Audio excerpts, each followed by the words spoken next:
Welcome to the show box office with me Vijay Sandhya. இன்னைக்கு நம்ம box ஆஃபீஸில் ஒரு சூப்பரான படத்தை பற்றி தான் பார்க்க போகிறோம்.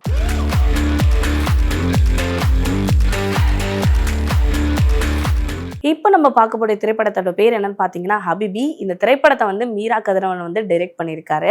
அண்ட் இந்த படத்துக்கு வந்து சாம் சிஎஸ் அவர்கள் வந்து மியூசிக் கம்போஸ் பண்ணியிருக்காரு. இந்த படத்தில் நிறைய பேர் நடிச்சிருக்காங்க. அதில் அபி நட்சத்திரா அவர்களும் நடிச்சிருக்காங்க. ஸோ படத்தை பற்றி சொல்லணும்னா ஒரு மலையாள முஸ்லீம், அதாவது மலையாள முஸ்லீம்லாம் எப்படி இருக்காங்க அப்படின்றத மாதிரி இந்த படத்தை காட்டியிருப்பாங்க. அதாவது நம்ம நிறைய படங்கள் பார்த்துருப்போம் தமிழ் சினிமாவில். அதில் வந்து முஸ்லீம் அப்படின்னாலே ஒரு வேற சில தோற்றத்தில் இந்த படத்தை காட்டியிருப்பாங்க. பட் இந்த படத்துல அதாவது அந்த ரிலீஜன்ல நடக்கிற ரிச்சுவல்ஸ் அண்ட் கலாச்சாரத்தை ரொம்பவே அழகா காட்டியிருப்பாங்க. அதாவது ஹீரோ அவர்கள் சொல்ல போனா இதுல வந்து ஒரு லவ்னும் சொல்லலாம் அண்ட் காமெடினும் சொல்லலாம். ஹீரோ அவர்கள் அதாவது 5 வயசுல இருந்து, அதாவது ஒரு கிராமத்தை காட்டுவாங்க. அந்த கிராமத்துல இருக்க முக்காவாசி பேர், அதாவது மோஸ்ட் ஆஃப் தேம் வந்து பாத்தீங்கன்னா இந்த நெசவு தொழில், அந்த தொழில் பண்றவங்க. அதுல அந்த கிராமத்துல அதிக பேர் வந்து பாத்தீங்கன்னா முஸ்லீம் தான் இருப்பாங்க. ஸோ அங்கே ஹீரோ 5 வயசுலேருந்து வளர்றதை காட்டுவாங்க. அவங்க ஒரு கூட்டு குடும்பம், அவருக்கு சித்தி சித்தப்பா அவங்க எல்லாம் ஒன்றா இருப்பாங்க. அவங்க சித்தி சித்தப்பாக்கு ரீசெண்டாக கல்யாணம் ஆகும். அவங்க வாழ்க்கையில் எப்படி கஷ்டப்படுறாங்க அப்படின்றத வந்து ஹீரோ பார்த்துட்டு இருப்பாரு. ஸோ இப்படி சில விஷயங்கள் நடக்கும். 5 வயசுலேருந்து ஹீரோ வந்து ஒரு பொண்ணை ஒன் சைடாக லவ் பண்ணுவார். அதுதான் ஹீரோயின்.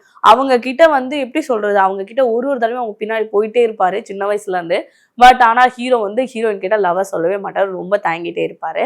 அப்படியே பார்த்தீங்கன்னா இந்த முஸ்லீம் கலாச்சாரத்தை காட்டுவாங்க. அண்ட் அங்கங்கே பார்த்தீங்கன்னா சாம் சிஎஸோட மியூசிக் பீஜம் வந்து பார்த்தீங்கன்னா யுவன் சங்கர் ராஜா மியூசிக் கம்போஸ் பண்ணியிருக்காரா இல்லை சாம் சிஎஸ் பண்ணியிருக்காரான்ற தெரியாத அளவுக்கு சூப்பராக மியூசிக் கம்போஸ் பண்ணியிருப்பாரு. அண்ட் அந்த முஸ்லீம்களோட அந்த ரிச்சுவல்ஸ்லாம் நடக்கும் இல்லையா, அதை வந்து இதில் நல்லா காட்டியிருப்பாங்க.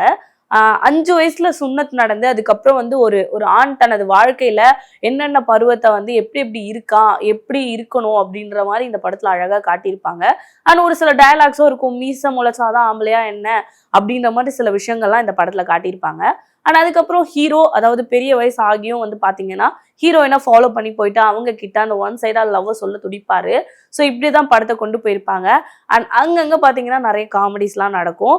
அண்ட் அதுக்கப்புறம் பாத்தீங்கன்னா இந்த நெசவு தொழில், அதாவது இந்த தொழில் பண்றவங்க எப்படி வந்து அதை சமாளிக்கிறாங்க, அந்த நெசவு தொழிலால வந்து அந்த ஊருக்குள்ள என்ன மாதிரி விஷயங்கள் நடக்குது, சண்டைகள் நடக்குது, போராட்டங்கள் நடக்குது அப்படின்ற மாதிரி. இப்போ ஒரு தொழில் அப்படின்னும் போது ஒரு ரிலீஜனோ, அதாவது ஒரு சில வித மக்களுக்கு மட்டும் அது உரிமை அப்படின்ற மாதிரி ஒரு சில விஷயங்கள் இருக்கும் இல்லையா, அந்த மாதிரி சில விஷயங்களை வந்து இந்த படத்துல காட்டியிருப்பாங்க. ஸோ ஃபைனலி பாத்தீங்கன்னா நிறைய ஒரு லவ்வோட கொண்டு போயிருப்பாங்க. அதாவது ரியலிஸ்டிக்கா இப்போ ஒரு ஊர்ல நடக்கிற விஷயங்களை நம்ம பார்க்கும்போது அதை எப்படி சொல்றது, இந்த உயிருள்ள கதையா கொண்டு போவாங்க இல்லையா, அந்த மாதிரி இந்த படத்தை கொண்டு போயிருப்பாங்க. ஆனால் லாஸ்ட்ல கிளைமேக்ஸ் மட்டும் ஒரு மாதிரி கொஞ்சம் நார்மலா முடிச்சிருப்பாங்க. மற்றபடி இந்த படம் ரொம்பவே சூப்பரா இருக்கும். ஸோ இந்த மாதிரி சூப்பரான படம்லாம் பார்க்கணும்னு நினைச்சீங்கன்னா கண்டிப்பா தியேட்டர்ல போய் விசிட் பண்ணுங்க.